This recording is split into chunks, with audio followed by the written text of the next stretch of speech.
Good morning students. आज हम पत्र लेखन के बारे में पढ़ेंगे और जानेंगे। आइए अब हम जानते हैं कि पत्र यानी कि लेटर किसे कहते हैं।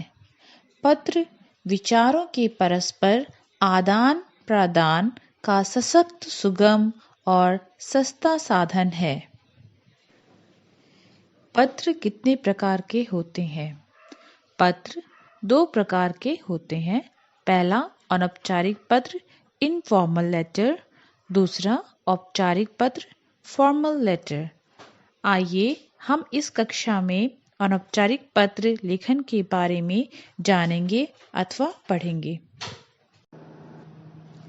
अनौपचारिक पत्र लेखन यानी कि इनफॉर्मल लेटर्स के बारे में हम जानेंगे। जिन लोगों से हमारे आत्मीय संबंध होते हैं उनके द्वारा एक दूसरे को लिखे जाने वाले पत्र अनौपचारिक पत्र कहलाते हैं। आत्मीय संबंध यानी कि पर्सनल रिलेशन। इन पत्रों में बिना संकोच अपने विचार प्रकट किए जाते हैं। इनमें बनावटीपन नहीं होता है। इनमें औपचारिकता का समावेश नहीं किया जाता है, मतलब कि फॉर्मेलिटीज नहीं होती है।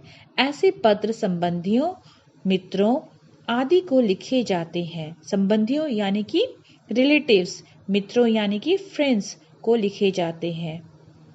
इन पत्रों में एक दूसरे के प्रति स्नेह, क्रोध तथा उलाहना आदि के भाव अपनेपन के साथ प्रकट होते हैं।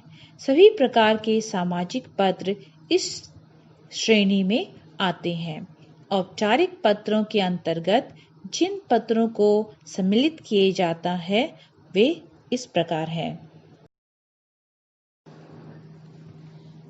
बधाई पत्र यानी कि कॉन्ग्रेचुलेशन लेटर, शुभकामना पत्र यानी कि बेस्ट विशेस लेटर, धन्यवाद पत्र यानी कि थैंक यू लेटर, संवेदना पत्र यानी कि कॉन्डोलेंस लेटर और अन्य विविध पत्र मतलब डिफरेंट टाइप्स ऑफ लेटर।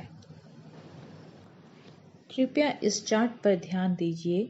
संबंध, नाम, पद। अपने से छोटों को संबोधन में प्रिय चिरंजीव लिखा जाता है। फिर अभिवादन में सुखी रहो, शुभाशीष, आशीर्वाद, ये सभी ब्लेसिंग्स है और दिया जाता है। पत्र के अंत में लिखे जाने वाले शब्द और वाक्यांश में तुम्हारा या तुम्हारी नीचे लिखा जाता है। ठीक उसी तरह से मित्र, सहेली, बराबर वालों को संबोधन में प्रिय, प्रियवर, बंधुवर, मित्रवर इस तरह के संबोधन किया जाता है।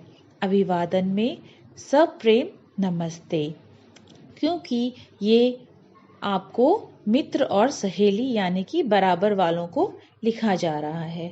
और पत्र के अंत में लिखे जाने वाले शब्द और वाक्यांश में बराबर वालों के लिए तुम्हारा प्रिय मित्र, तुम्हारी प्रिय सखी या अभिन्न दृश्य नीचे दिया जाता है।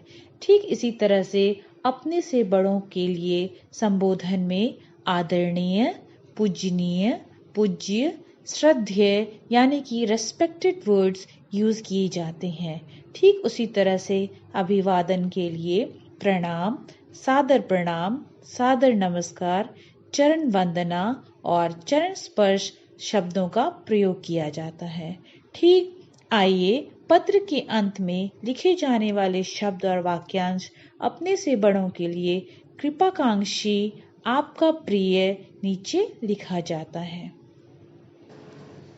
अनौपचारिक पत्रों का प्रारूप यानी कि स्ट्रक्चर ऑफ लेटर। अनौपचारिक पत्रों का प्रारूप निम्नलिखित आधारों पर निर्धारित किया जाता है। नंबर 1, पत्र के बाईं ओर पत्र भेजने वाले का पता। नंबर 2, दिनांक। नंबर 3, पत्र प्राप्त करने वाले के प्रति संबोधन। नंबर 4, पत्र प्राप्तकर्ता से संबंधानुसार अभिवादन। नंबर 5, पत्र में क्रमवार पत्र लिखने का कारण। विषय विस्तार और परिवार के अन्य सदस्यों के प्रति अभिवादन। नंबर 6, समापन। नंबर 7, बाईं ओर पत्र लेखन का पत्र प्राप्त करने वाले से संबंध। नंबर 8, पत्र लिखने वाले का नाम। आइए अनौपचारिक पत्र, इनफॉर्मल लेटर, अभी हम पढ़ेंगे और एक उदाहरण के तौर पर आप इसे समझेंगे। टॉपिक है परीक्षा में उत्तीर्ण होने पर मित्र को बधाई पत्र लिखिए, यानी कि write a letter to your friend congratulating him on his success in final exam। आप अभी सबसे ऊपर बाईं ओर एड्रेस देखेंगे किस तरह से लिखी गई है। 151/4 ग्रीन वैली, दीमापुर, नागालैंड। 14 जुलाई 2020। प्रिय मित्र विका, सप्रेम नमस्ते। आज तुम्हारा पत्र मिला। यह जानकर अत्यंत प्रसन्नता हुई कि तुमने स्कूल की परीक्षा में प्रथम स्थान प्राप्त किया है। इस सफलता पर मैं तुम्हें हार्दिक बधाई देता हूँ। मेरा पूरा विश्वास है कि भविष्य में इसी प्रकार तुम प्रगति करते रहोगे। शुभकामनाओं सहित तुम्हारा मित्र अतुषा।